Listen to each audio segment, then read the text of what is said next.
All right, well, welcome everyone. I'm Tana Kincaid. I'm with Online as an instructional designer. I'm going to be leading the session today, but with me is Rebecca Krantz and Justine Evans, and they're going to help probably significantly in the chat. So I know you can see this little intro here. We do encourage you to use the chat, and if you want to kind of pop in there now and just introduce yourself and anything you hope to get from the session, that would be handy, and we'll try to support you as best we can.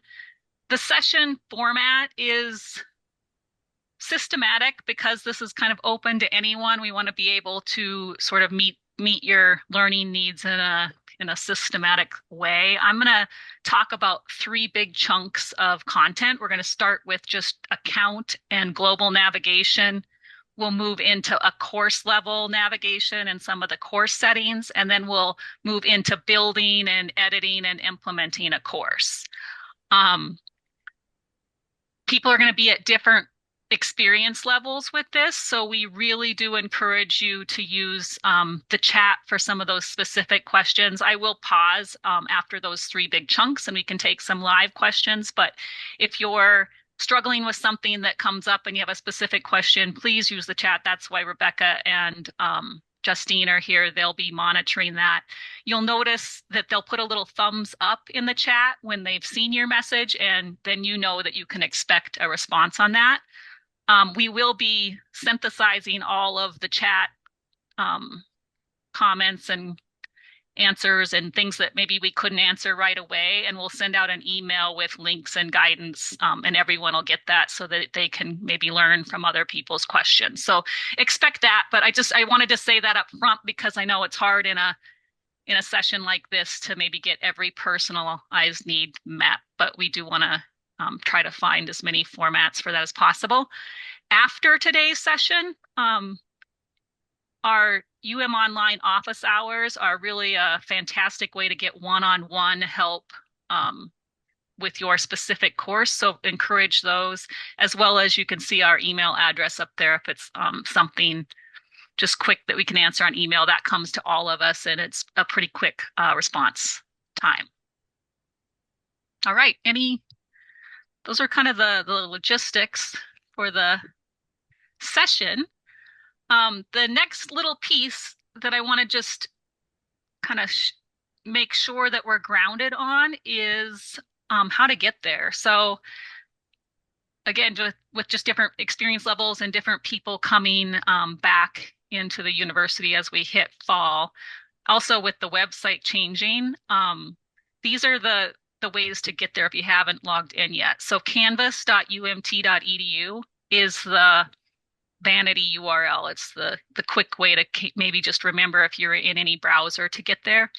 If you can't remember that, from the university website, similar to how it was with Moodle, students and faculty can just go to MyUM, and whether you click on student or whether you click on employee, Canvas shows up kind of in the top right on that new website design. When you click on Canvas, you should hit a page that has you log in with your NetID.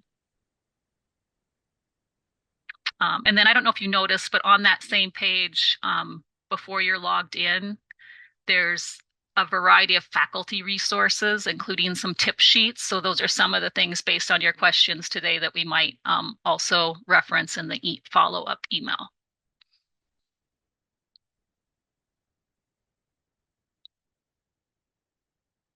All right, well, that's kind of the grounding. The other piece, now this is Canvas Essentials.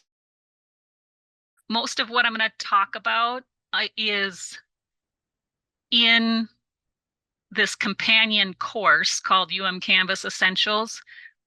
You should be enrolled in this as a student. If not, it is self-enrollable. So I would highly encourage you to make sure that you have that Canvas Essentials course in your Canvas dashboard. Just going to click on modules here real quick. This is going to have a lot of just intro things on Canvas, some of the Moodle to Canvas differences, and then as we move into some of the things when I talk about adding content in modules and the rich content editor and pages, we're going to be going fairly quickly today. So just know that this is a great companion course to get back and get, a short refresher on what modules are and how they operate, as well as every page at the bottom has a whole lot of a little video and then links to step-by-step kind of guidance.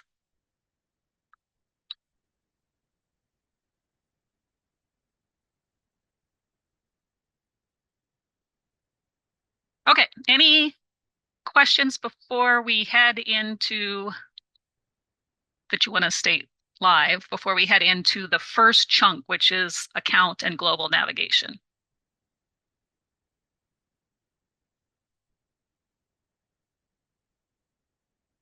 All right. And Rebecca and Justine, if there's a chat question or you need to chime in, just interrupt. Okay.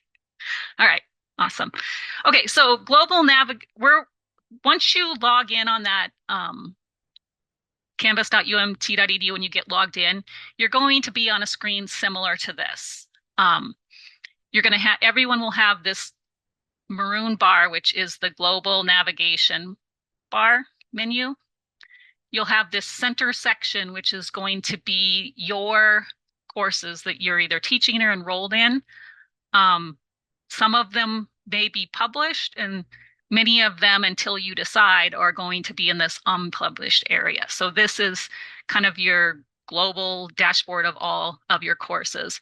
And then you'll have this sidebar. And when you're not in a specific course, this sidebar will show kind of all your courses. So you can see I have an action research course, I have a demo course. So it's just giving me kind of a rundown on assignments and things that are coming up if I want a quick glance. So that's the basics of the dashboard.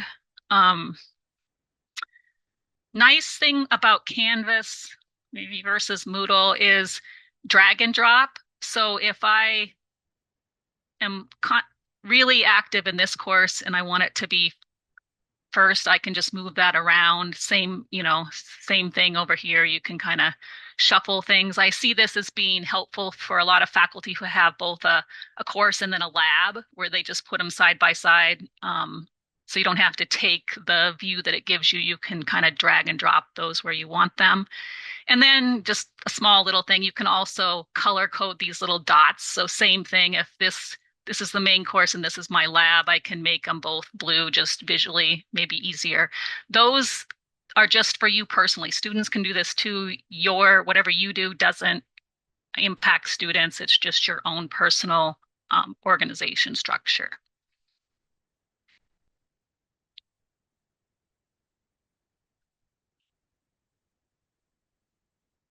All right.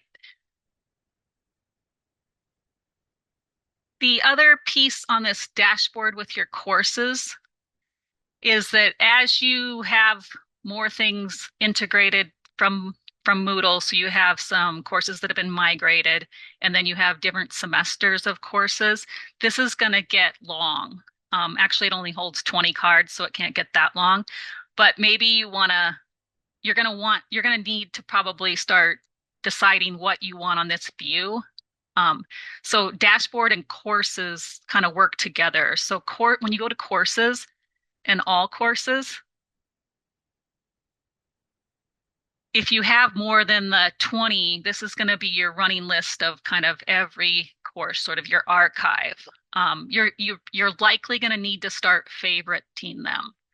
So if I'm actively teaching this action research, the demo, I still want to have my Canvas essentials, and maybe I want my Nugget sandbox and this other sandbox. When I start starring them, that null and voids the automation on the dashboard. So it defaults to only thing that shows up on the dashboard now are the things that I've starred. So from now going forward, I would need to go to courses and specifically star the things that I want actively showing on this dashboard. So I know I spent a little time on that, but I think it's important as you acquire more and more courses, it's going to get kind of a lot of stuff on there. And so it just might help you get to things quicker.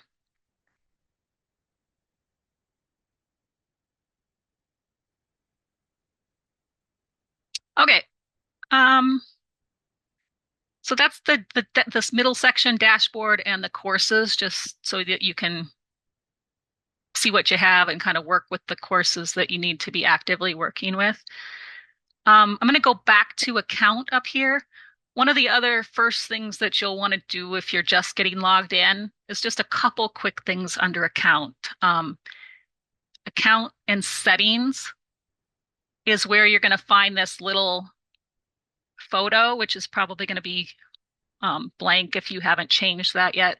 When you hover over it, you get a little pencil. So this is where you can either take a picture or choose a picture, but it's a nice personalization because students do see that just a little indicator of who you are. The other thing that you'll want to do is notifications. So settings, change your profile picture, and then notifications. Notifications, um, Canvas likes to chit chat you up on your email. So it sends you to your email different things that have happened in Canvas. And it could be a student submission, it could be a change to content, it could be a discussion forum reply. So you would need to really decide how often you want those. The typical are a weekly summary you could ask for. You could say you don't want anything emailed to you. Notify immediately if you want to just get that email notification immediately, and then a daily summary. So you can see, put most of mine on immediately, just to get a sense of what that communication from Canvas looks like, how helpful it is to me in managing courses. And then I can always go back and pull those back a little bit if I want to. One thing that we are asking faculty to communicate with students and for them to entertain, I guess, is announcements. And having that be notify immediately. So course announcements are a really nice tool for those big changes, a schedule change, something significant, and it will pop up an announcement bar at the top of their online class, and it'll show them that announcement. Plus, it would email that. So we just think that's it's a pretty significant communication tool, and if we can get people to mostly notify immediately, it might help just be in the know on things that are pretty impactful. All right. So continuing down, we talked about that. You don't have admin, you'll have the discussion, the dashboard and the courses. Now we're just going to move to calendar on the global nav. So this is unique to the user. Students have this calendar, you have a calendar unique to you. This is going to be really, I think, really helpful to students for executive functioning and just managing kind of all of their courses. What'll show up over here is all of the courses that you're in, and you can toggle them on and off. So these grayed out ones are not showing, but you can see purple is my demo class, and it'll show all of the things that are due in the demo class will be in purple. Action research is green, so it'll show this other class in green. And you can, if you only wanted to see the demo class, you can uncheck that. And then you also have your own personal calendar, so I can put personal reminders in that no one else sees, just to keep track of things. So that's and these automatically are pulling from your due dates when you set up your course. So that's a little bit about calendar there. The other thing in the calendar that you can do is, so this plus up here, that's where you would add a manual event. and you'd pick the calendar that you wanted to put it on. So most of the assignments with due dates are going to show up automatically. Let's just say you had a guest speaker coming and it wasn't really assignment and you wanted to let students put that on the calendar, a guest speaker, or there was something happening in the community, an event that you wanted to encourage your students to attend, and it was for my action research course, I could just add that manually here as an event. Assignments, it's not really encouraged to add the assignments from here. It's really encouraged to just add them from your course. So I'm not going to talk about that. My to-do list is those personal things I said. And then appointment group, this is really handy if you do open office hours. So you can put a date range in here and the amount of time that you want, and it'll create all of those slots. And then you can limit it to one student per slot. First come, first serve. They can sign up, and if it was on Zoom, you could put your Zoom link in there or whatever you wanted to do. But it's a really handy way to get your open office hours and not have to create each slot individually. All right, so that's calendar. Inbox. So as the semester starts to get going, a lot of people will send a welcome email to their full students. This is where you would do that if you wanted to send an intro email. So in inbox, you'll see on this drop down all your courses. So I'm just going to go to my demo course. And then over here, compose new email or compose new message. So you can see it's this course. When I click on to, I can send it to all of the people right there. Or if I wanted to just select certain students, it could be all students, or I could manually select a subset of students. The other nice thing is I have student groups here. So if I only wanted to send a message to my students who were in PechaKucha Group 1, I could select that and I wouldn't have to remember, okay, who's in PechaKucha Group 1. So that's basically how the email, the inbox works. One thing about inbox is it is confined to the course term start and end dates. So students can email, you can email one another, it's great to keep that academic communication within the course system. When the course ends, you can still reply to messages that students have in there, but they can't initiate new messages. History is a running list of kind of your activity that things that you've clicked on and done in Canvas. So if something got messed up and you're wondering when it happened or how you did it, you could maybe look at your history and see. Commons is it's a really nice concept. It's really kind of this crowdsourcing group share area. Right now it's confined just to UM and we're just barely kind of scratching the surface on it. But I think it's like you can put some rubrics in here. So everyone has discussion forums for the most part, and they have different post reply, a simple one, maybe a more critical thinking one. So I'm just sharing these rubrics. If anyone wants them, they can grab it and they could put it in their own course. So it's just a way if you find something that's really useful, or also I'm part of this LPN to RN program. This is just a module that has what is the program about, and what are some of the mission and vision, that sort of thing. So any instructor then can just grab it from there and put it in their course. And they have that intro section in all of their courses about that program. So that's Commons. And then help. This help button, we're still actively working and adding things to this, but it's a handy way to get to both UM and specifically Canvas training and guides. The university has a very robust support contract with Canvas.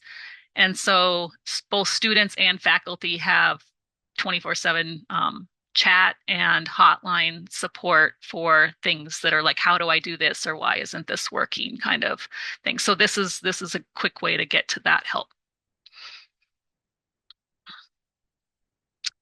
All right, so that is the global navigation bar. And we talked about the dashboard, and then we talked about the sidebar in kind of this global view. The next big bucket that I said we would go into is specifically navigating within a course. So we haven't been in there yet. So I'm just going to pause if there's any burning questions on the global piece.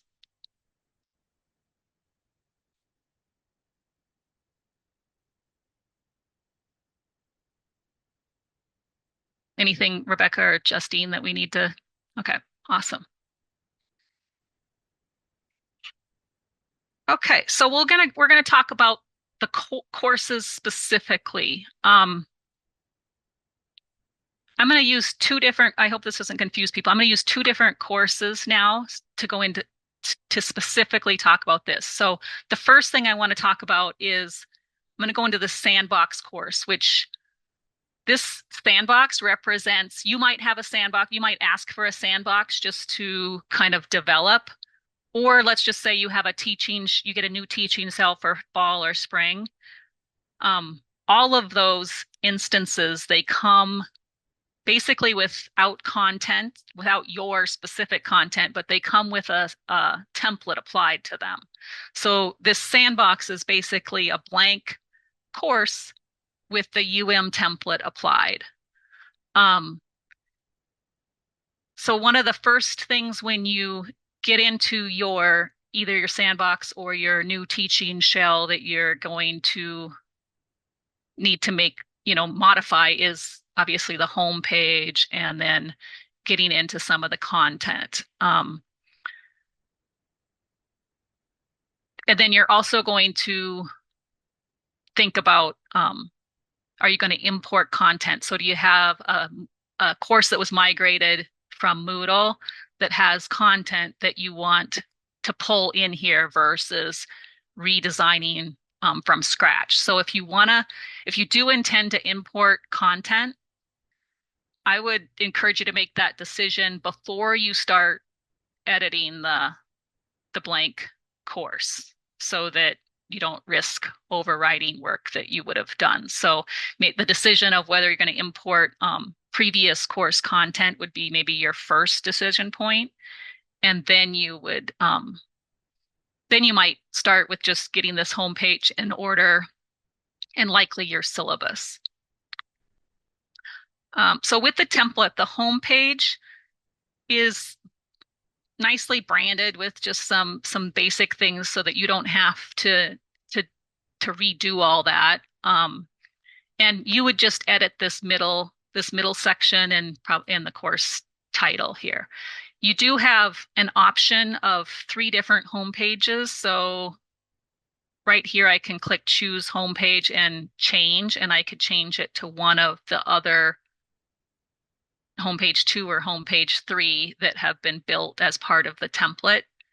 So let's just say I could click on homepage 2. This is what homepage 2 looked like. I liked that design better. I could say use this one as my front page instead. And then when I go to home, that's the home page.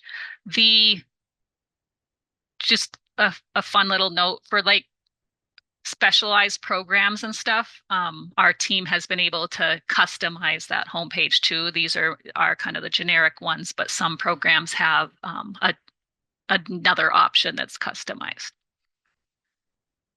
I'm going to talk about so let's just talk about editing this a little bit. Editing anything.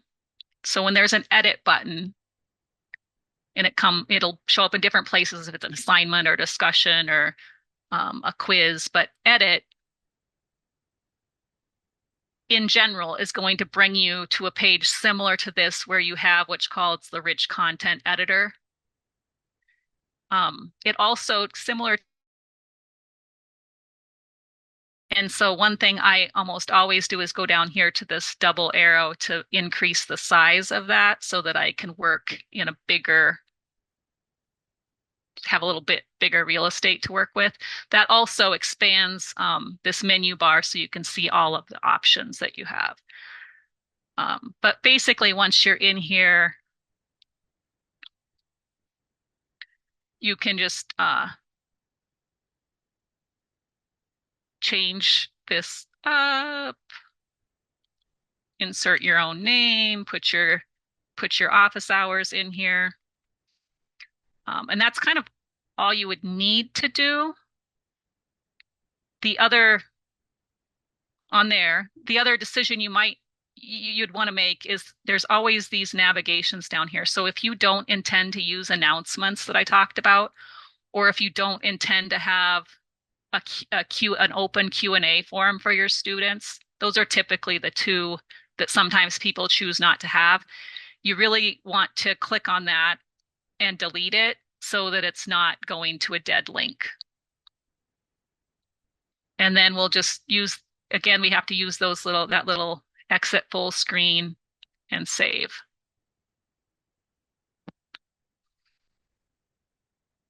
So that's the basic edit. We'll see that a little bit more as we go too.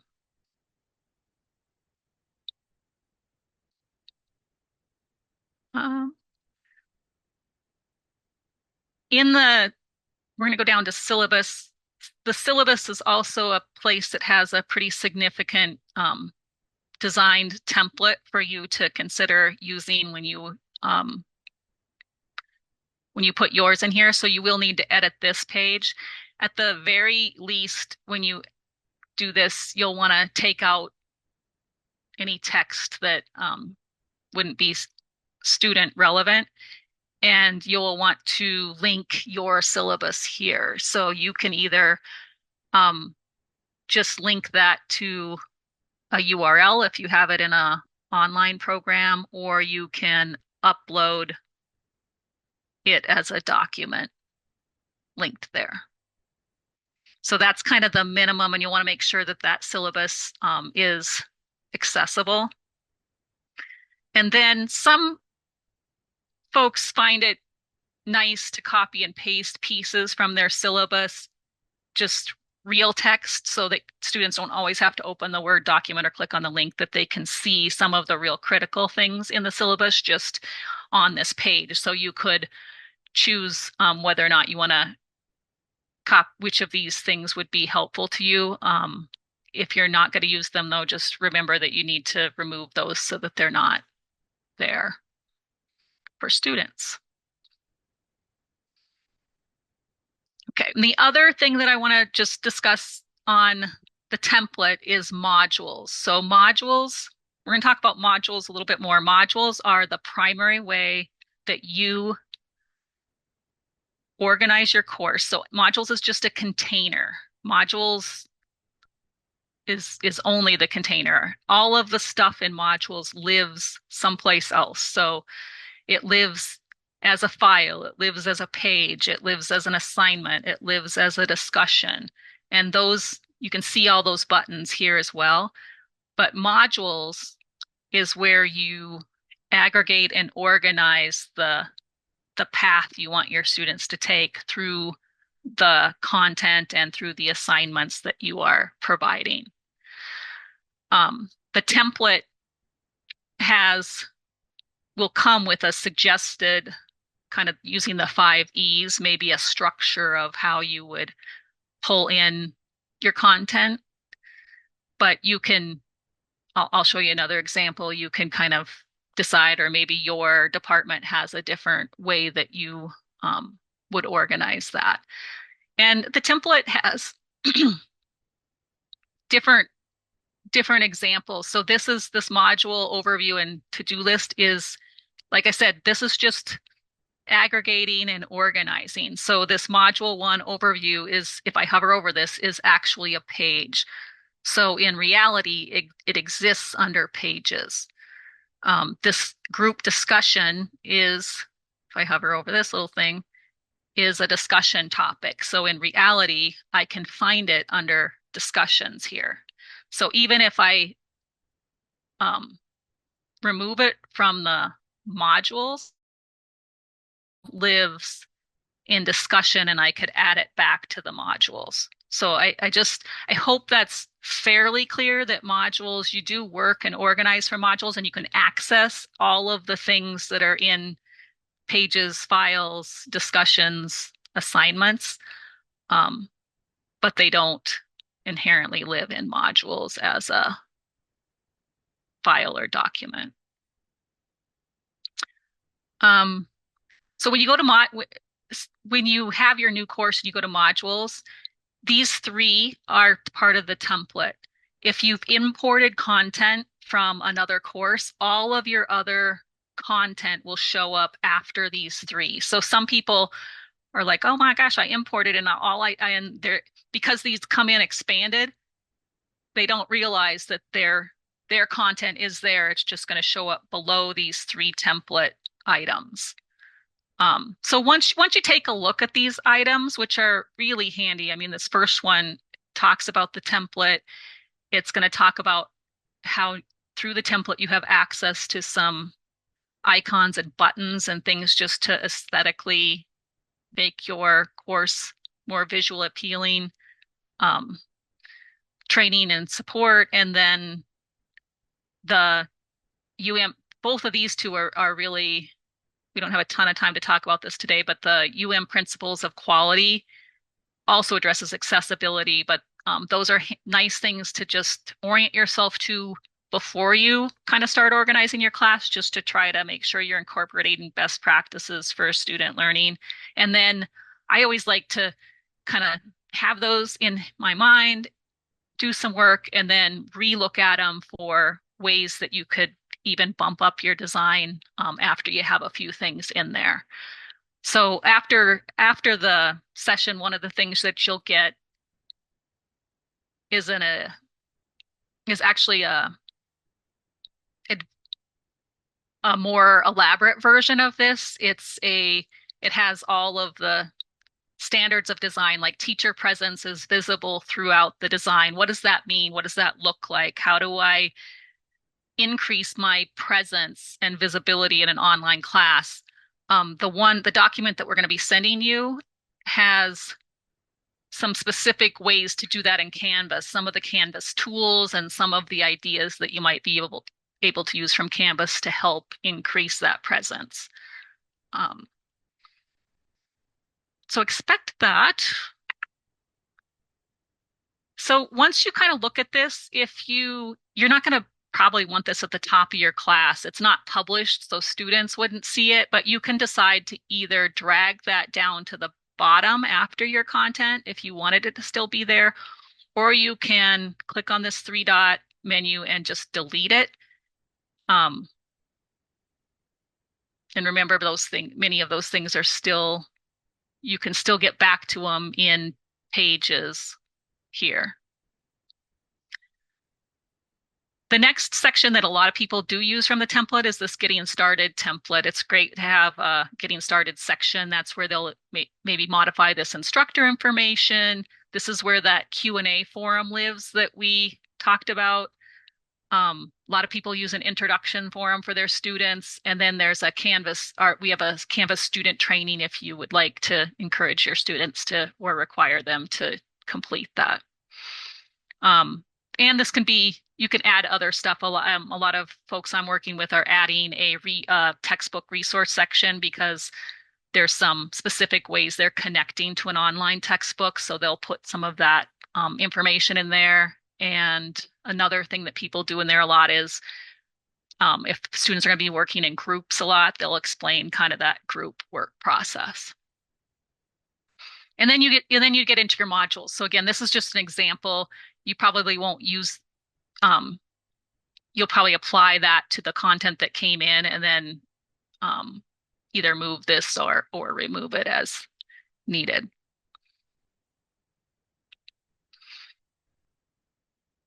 So that's the template piece.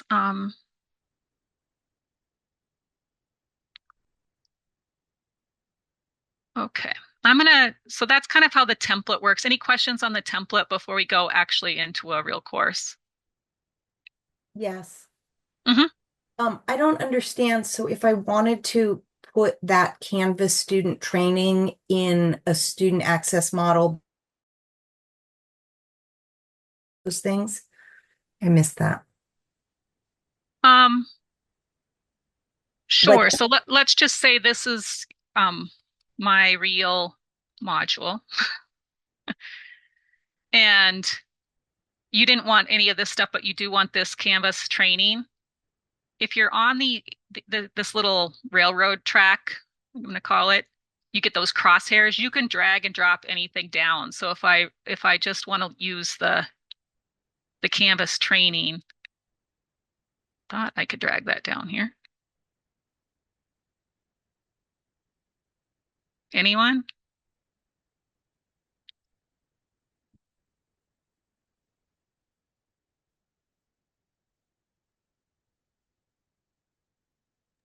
Um, Hannah, I think you can, if the drag and drop feature is not working, if you click the three dots and do the Mm-hmm. man, you should be able to put it in there. So move to, Okay. that should work.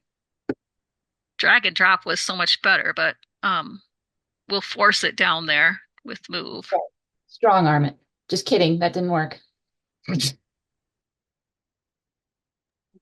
Well, I wonder if it's published. I've never had this problem before. Usually you can move things around. Look, we're gonna have to, we'll put that in our follow-up email.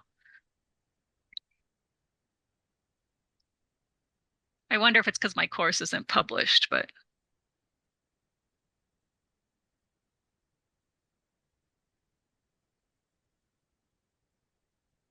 because on this one that's published, did you see how it was up here that was student resources, I guess, but could move it down. So theoretically, that's how that works. All right. Any other questions I can answer?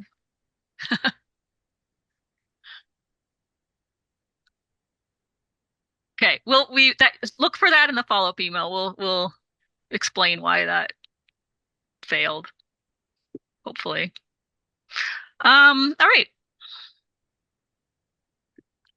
So right now I'm in what's called my demo course. So this is an actual course that more of a model of what you might see after you kind of start working on the course. So just like the sandbox, it has the home page, which I've added a little bit of my more specific information. One of the things that you'll notice on my demo course that you'll want to do is change the home page, and then we're gonna do these bookends. Home page we changed, and then settings. We want to go into the course settings. So this is the global nav, the maroon one. This is called the course navigation. So if you're working with someone and they say, click on pages on your course navigation, this is the course navigation menu. This little hamburger menu here opens and closes your course navigation. Took me like a month to realize that, and I was frustrated, had keep going back into the course. So this is really handy because sometimes it disappears. So this little hamburger menu opens and closes this course navigation. You'll notice that I added a custom tile for my demo course, and students do see this. So that's one of the things that we encourage you to maybe choose a different image. It's going to come with that screened tile, but students are going to end up with a lot of courses that have that same course tile. So this is a place where you could choose a different image that maybe more represented your course content. So in settings, that's just course detail and this little three-dot menu here to choose a different image. The other thing that I'm going to talk about under settings, we're only going to talk about a couple of things, is navigation. This is actually really critical for mostly your students, but could be you. What shows up here at the top, so you see there's two sections. This top section is what is viewable and in the order that it's viewable for your students. You do not want to bog your students down. You see this little eyeball.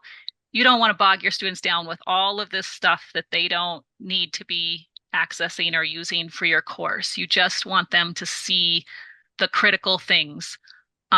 I'm noticing like I don't want grades before modules. I want them to see home announcements, syllabus, modules, grades. So I'm going to organize them that way, and that is just a drag and drop.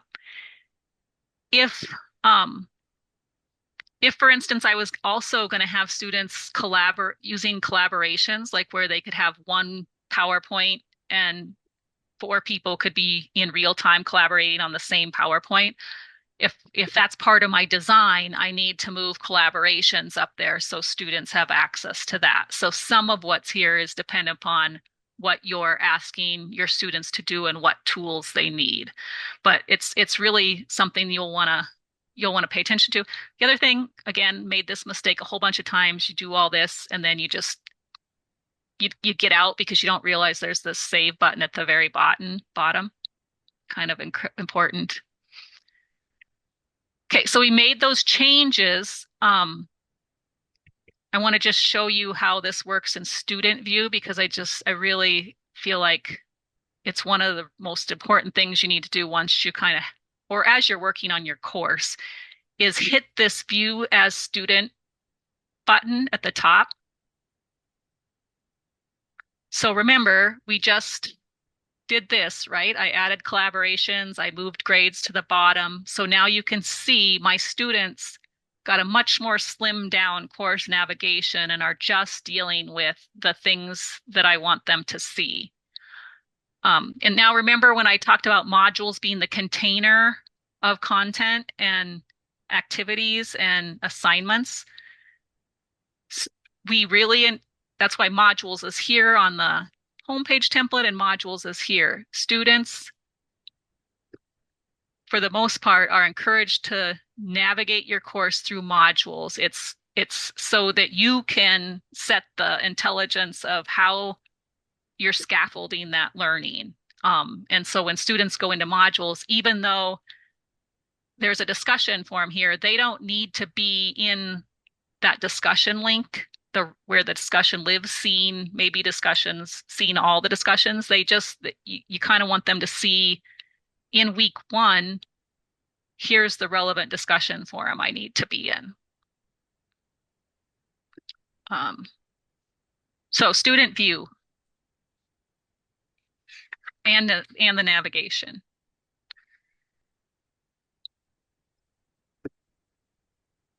All right, I'm going to go back to home real quick. We did talk about this, but just remember importing content and the home page. You could make an announcement here, and then new analytics is a nice way once your class is going and you have students in there. It's a quick way to get some stats on student activity in your course. So that's really handy once a week or so, just to see, do you have a student that's really kind of dropped off on activity that you need to reach out to?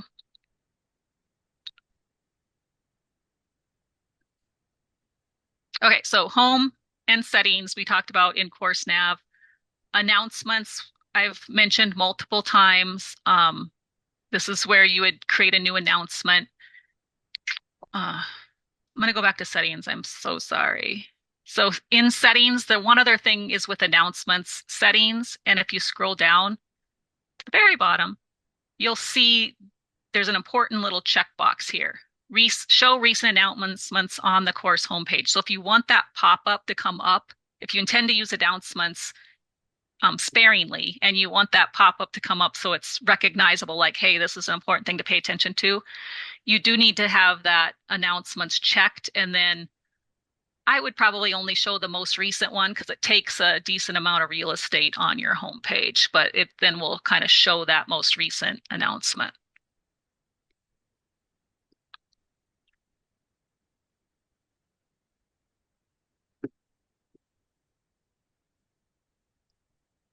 Okay, and then we're going to just go back to modules as an instructor.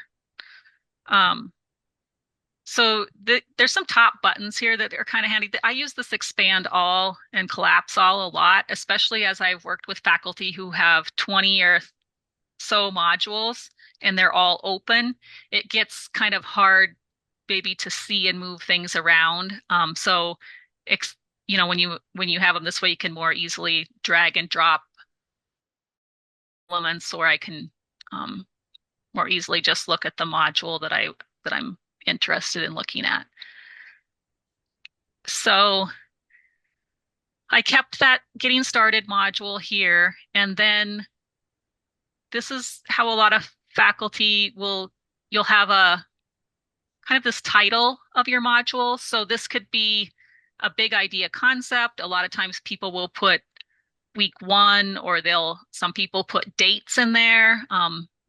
Remember, if you put dates in, if you're going to import that, you're going to have to change those dates for the next semester. But for purposes of this demo, I have a module 1 and a module 2 just to give you a sense of that's week 1 and week 2 for students. I decided on this one to use content, application, and evaluation as my headings. But remember, the template had the 5 E's. So it's just really what makes sense for the content that you're providing with students. In this particular instance, it starts with content and it has a page that's basically lives in pages. And it has some objectives and a video. So this is more of the background information for students. And then you can also add, a lot of people have external links. This is a slideshow. This is a YouTube video. It could be an article. So you can do links or documents, but this would represent kind of the background building content. And then moving into application, if I hover over this, this is an assignment. So article review assignment, and then a discussion assignment, and then a quiz. And you can kind of, I think I showed this before, but you can recognize kind of what element these are by hovering over the little icon there.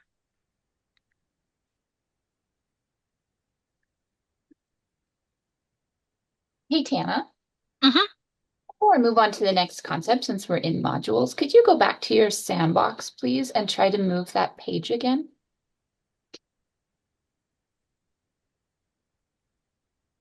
Okay, so folks, just after a little looking, this seems to be a Chrome issue. So it is not us not knowing what we're doing, although I could understand why that would look like that. But I was able to get it to work in a different browser. And then after I was able to get it work in a different browser, now it is also working in my Chrome. So it is possible that you may just need to experiment a little bit until we're able to figure out what all the little itches we need to scratch are. All right. Thank you, Justine. So if you, let's just say, everything that happens here, you add through this little plus button. So when I click on this plus button, and remember I said everything lives someplace else. So it's going to direct me to assignments. Well, here's all of the built assignments that I have, or I can create a new assignment straight from here. If I want to add a quiz, here's all of the quizzes, or I can create a quiz straight from here. File is going to show everything that's currently in my files, but I can also click create a file and navigate to a file on my computer. So if you have a PDF article that you want that's on your computer, you could just click choose file.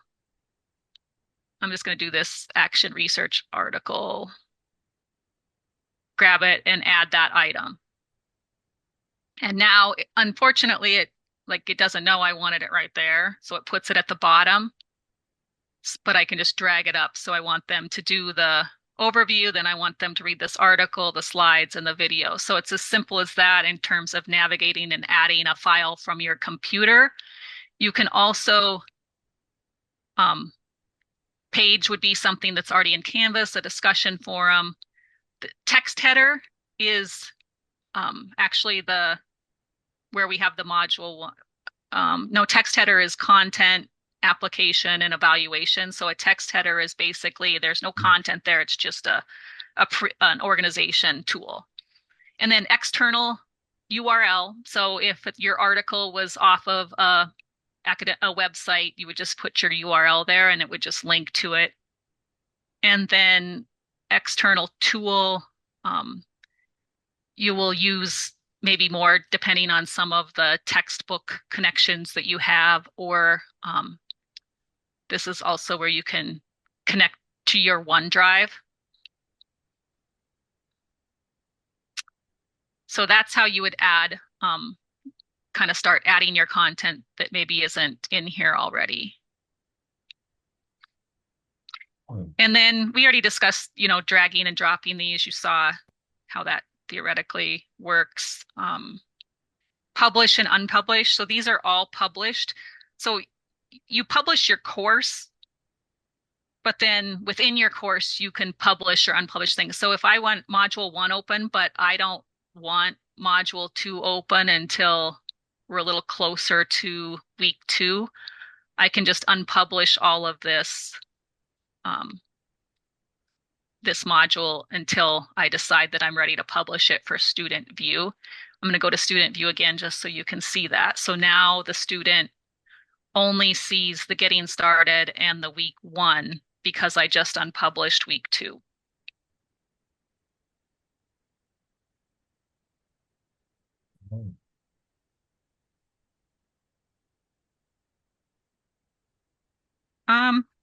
And then the last 2 other things I was going to talk about, as long as you don't have a quiz, you can duplicate these. So a lot of instructors will get like a basic structure with these headings, so you don't have to redo those if you have 10 modules. So before you get too far, you could do that, and then you can just duplicate it for the others, and then obviously change the titles and things if you want to do duplicate. So those settings all show up under this 3-dot menu. So just one critical thing with duplicate though is that if you've already put a quiz in, it won't duplicate if there's a quiz there. So you'd have to temporarily remove the quiz and then duplicate it. And then we did publishing and unpublishing.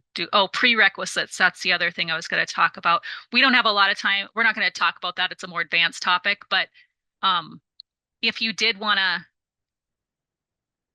wanted them to post to this introduction forum, let's just say, like, you're going to require them to post their intro before they see module 1.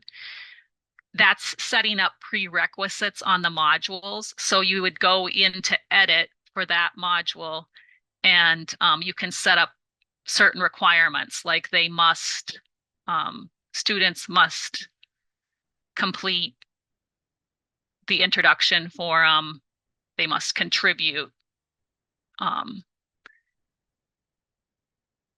then it should see how it shows contribute here. So that added that as a requirement for them before they can move on. So there's some pretty sophisticated things you can do even more extensively with publishing and unpublishing with navigation if you want to you do this first, and I need to see that before you can move on to the next piece. Okay, any questions on modules and kind of the concept of modules?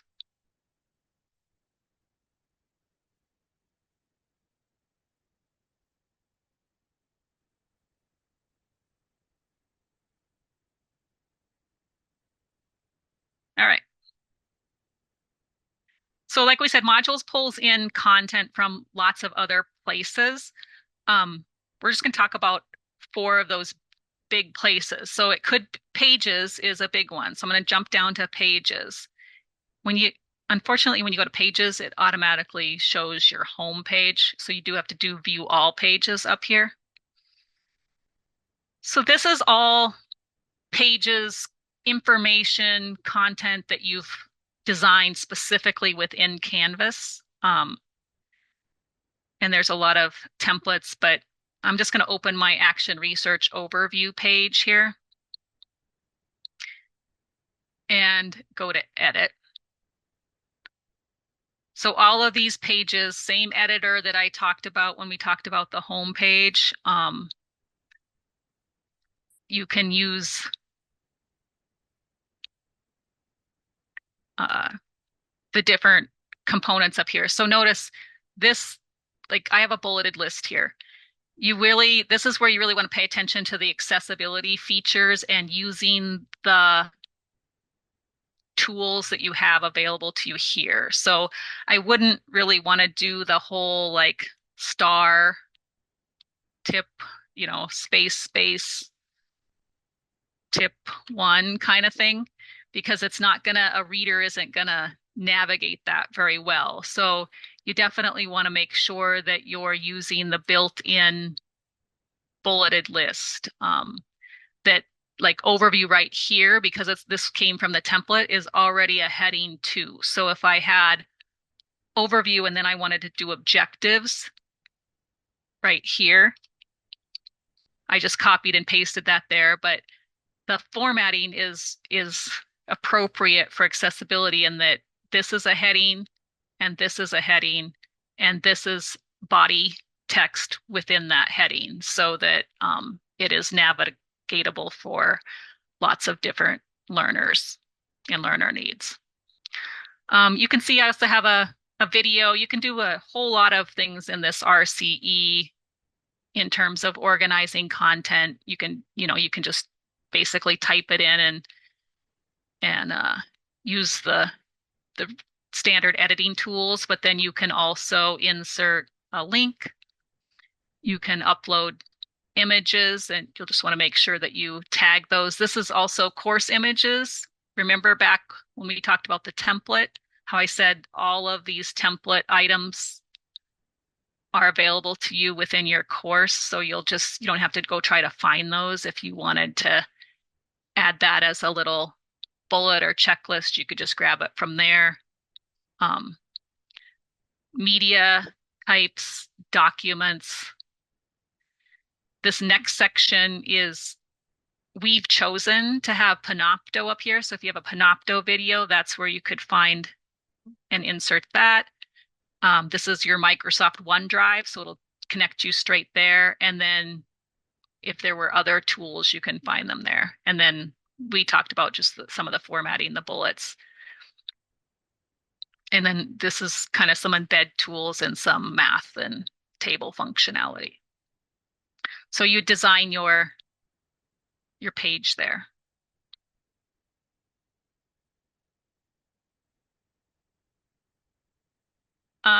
So pages live there if you just want to design a page. Let's go to assignments, because assignments, it's a little deceiving. There's two. When I click on assignments from the course nav, this assignments is global to anything you're assigning to students. So that could be an assignment where they upload a document. It could be a discussion. It could be a quiz. But you can also, if you want to add an assignment like a paper upload, this is where you would do it. So discussions show up here, but they actually live under discussions. Quizzes show up there, but they actually live under quizzes.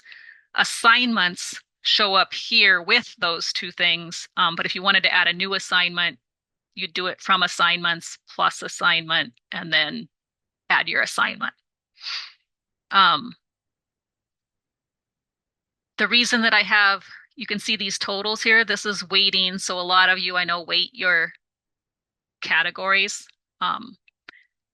This 3-dot menu and assignment group weighting is where you would add those. So you can see that the 3 assignments are worth 50%, the discussion and the quizzes, and that's how that shows up here. And then that translates to your grade book.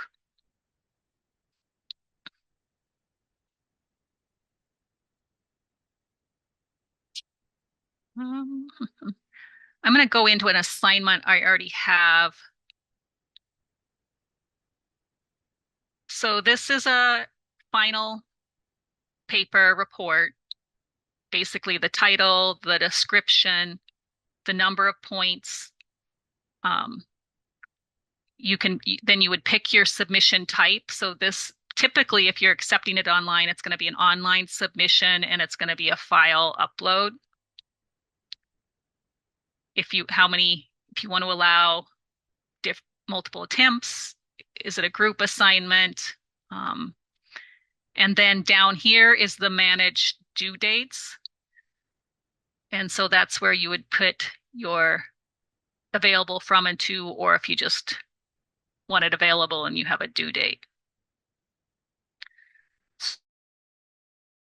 There. The next, I'm going to save that and I'm going to show you where to add the rubric because in assignments, the rubric, I'm going to delete this so that we can re-add it. In assignment, you would edit your assignment and get all those settings, and then you have to exit and you'll see plus rubric here if you have a rubric that you want to attach to that. And this will show you all rubrics that you have in all of your courses. So I'm going to use that rubric.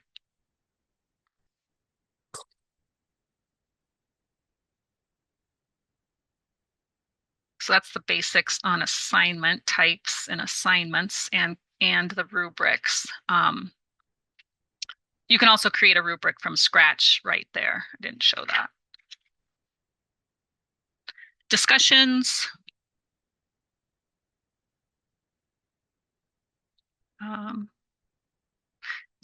Really not a lot to talk about here. They're very similar to how Moodle was with discussions.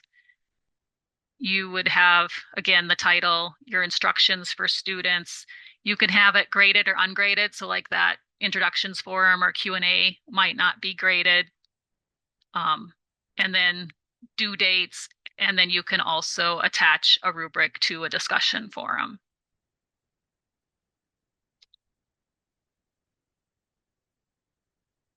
And then quizzes, we'll talk about quizzes.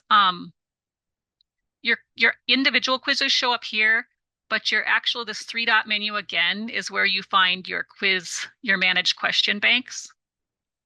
So this would be where you could add question banks conceptually, or oftentimes if you're pulling in things from a test item bank or something, you'll want to adjust those and organize them in the question banks and then pull them into quizzes from the question bank.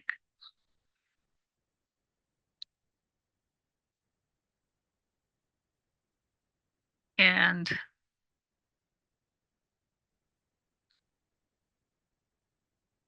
so if you're in a quiz, you're going to add a question. You can pick from kind of a variety of the standard question types. Type your question and then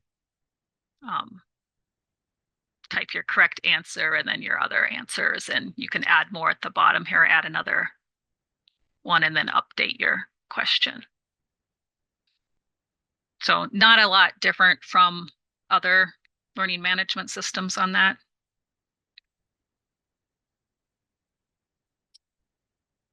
Any questions on assignments, discussions, quizzes?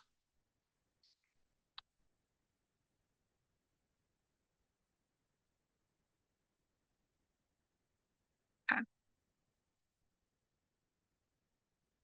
I'm going to jump, let's go global view for just a minute, and then we'll go into the grading as the last piece.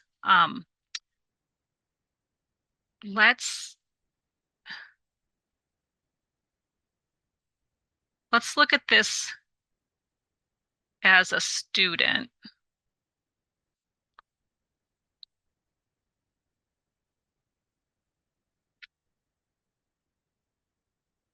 Okay, so Regina is now in this course that we just kind of talked about. Remember, we made this nice and clean. We've updated our syllabus, presumably, and then she's gonna mostly go to modules to navigate the course. And remember, we hid week 2, so that still isn't available to her now. So that's good for me to be in as a student so I can remember that I hid that. Um, typically students are going to kind of start from the beginning, and then they're going to use this next button at the bottom. Here's the Q&A forum, so she could reply to the Q&A forum.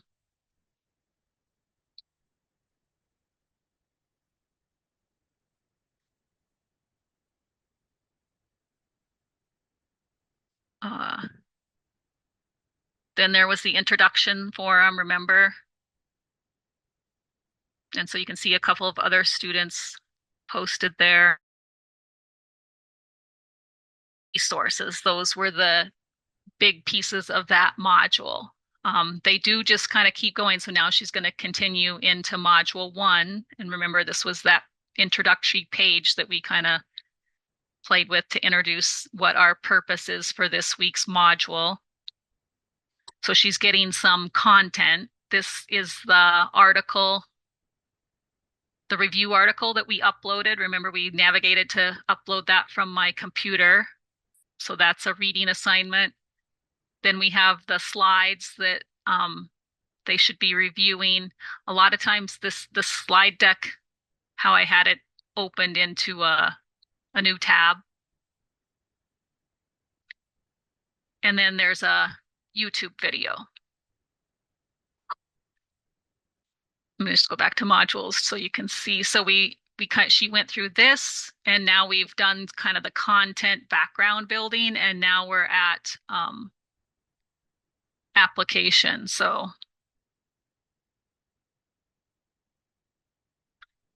this is the article review assignment, which she submitted already, but we'll just do a new attempt. So when students haven't submitted, and this is upload, they would get this kind of view. So this submission allows them to just do a text response, or they can upload and they'll get this little upload. They can drag and drop their file here, or they can just click and navigate to it on their computer. So that's how the assignment submission works. The next thing was just another discussion forum. So I think everyone kind of got how that works. And then at the end of that module was the quiz. So they'll get the kind of the instructions, and then they're able to take the quiz here.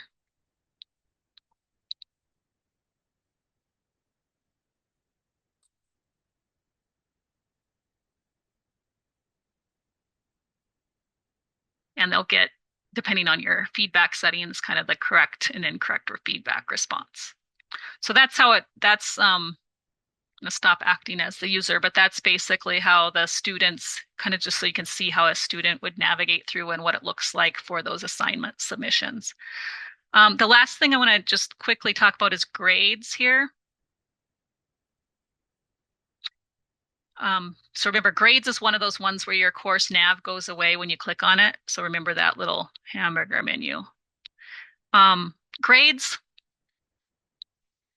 it's as you add things, this whole thing, all your assignments and kind of where it is can get a little out of order, I guess. Just depends on how you want to see things in your grade book. So I have assignments is 50%. So this is an assignment, this is an assignment. I have a third assignment, which I'd really like to be kind of with that assignments. And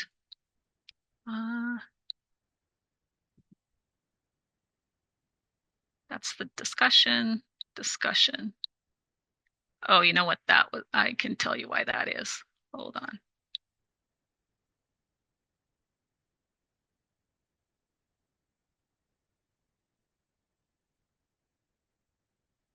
So I don't have it published.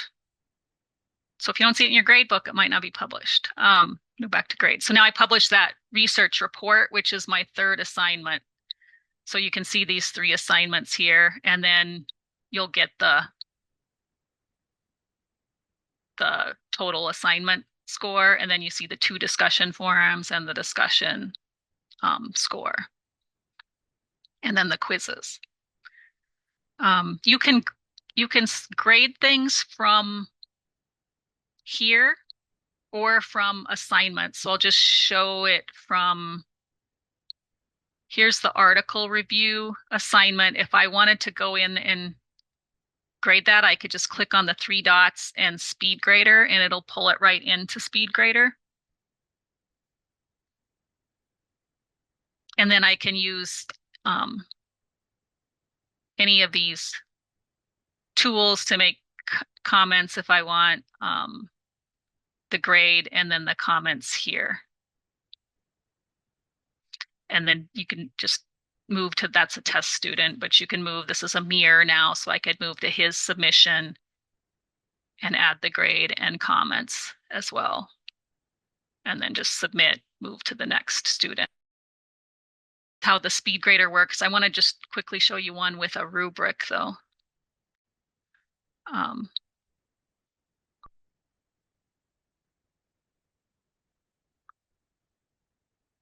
don't have submissions here, but let's just see if we can see the rubric. So let's just pretend that this is Amir's final report. And I do have a rubric attached to that. So anytime you have a rubric, you'll see this view rubric here. And you can extend this a little bit so you can make that a little bit more visible.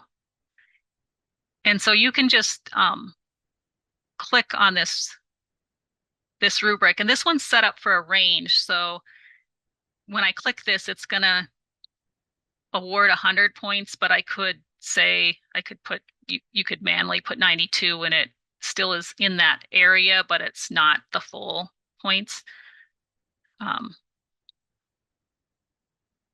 So that's kind of handy. And then there's a little comment box also with each of the rubric categories that you can add even more specific comments to on that criteria, and then global comments down here. So that's how the rubric would work, and students would see that rubric in their grade book.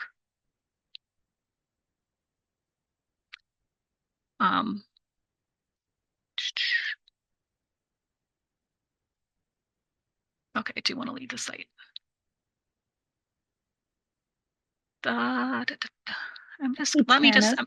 Yeah.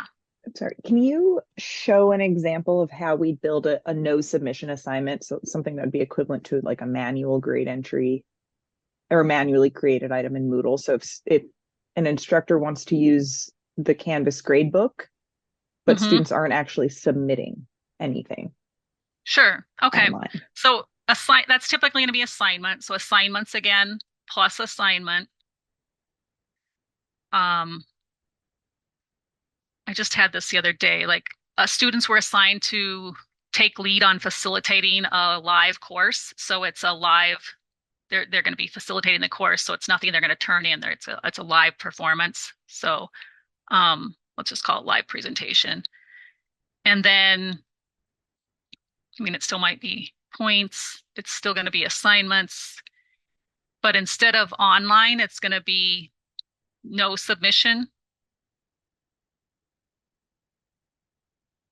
And then you could still have a due date. You can also still put a rubric on this. So like if it is a presentation, it's kind of nice because there's a lot of presentation rubrics. You can actually score the presentation from Canvas, but the student isn't turning anything in. They're still going to get a score, but they're not turning in, and they're not submitting anything to that assignment specifically.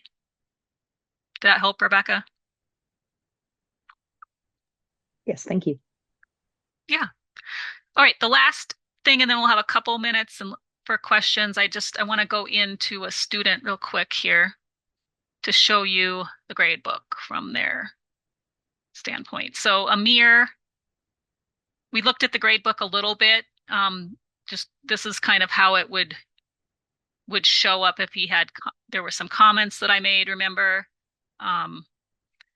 This is his quiz, 1 out of 3. This one we haven't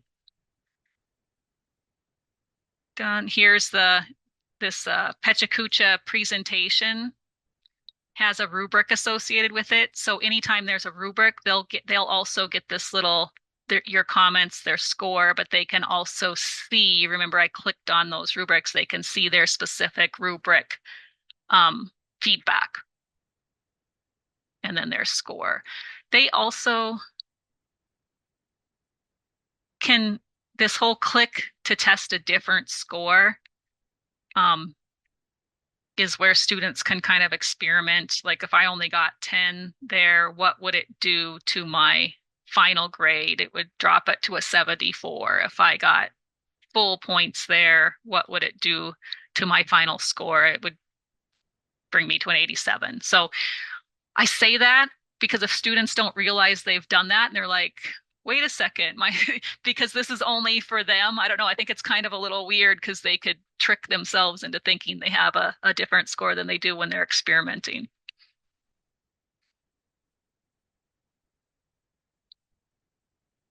All right, folks, that's kind of the hope you got a few little nuggets there, or asked a lot of, gosh, 89 chat. Okay.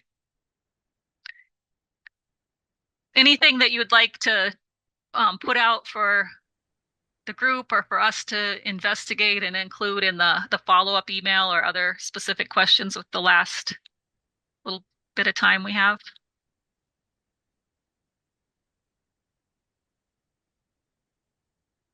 Actually, Tana, there's a good question right now about an assignment group and dropping lowest scores. Could you just show that real quick?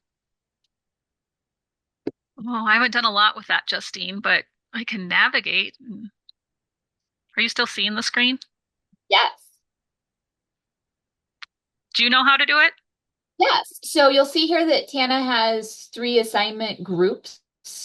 Despite the title of assignments being one of them, they're all considered assignments in Moodle. So let's say there's 2 discussions and you only want 1 discussion considered for grade and you'd like to drop the lower of the 2. If she clicks that 3-dot menu and goes to edit, you'll see that she can drop a number of scores. So she could drop the 0. So if the lowest score is a 0, which would essentially be dropping that number of assignments. And then, correct, I believe if she puts 1, it'll drop the lowest singular assignment. And then if you wanted to drop 2 or 3 or more, you would just up that ante. So then they would get the highest of their discussion would be their grade. Yes. Yay, I learned something. Thank you. Encourage you though, as you get going, to use the Online email or the office hours. We also have a lot of events happening in GrizHub, more specific ones. So if you just want gradebook or you just want more on assignments, we have some 30-minute webinars, just some quick ones that dive in deeper on more specific topics. And I think that's it. Like, just really encourage you to use us as resources and not, if you get frustrated with something, don't wait too long, because I think we have a lot of ways that we can probably support you.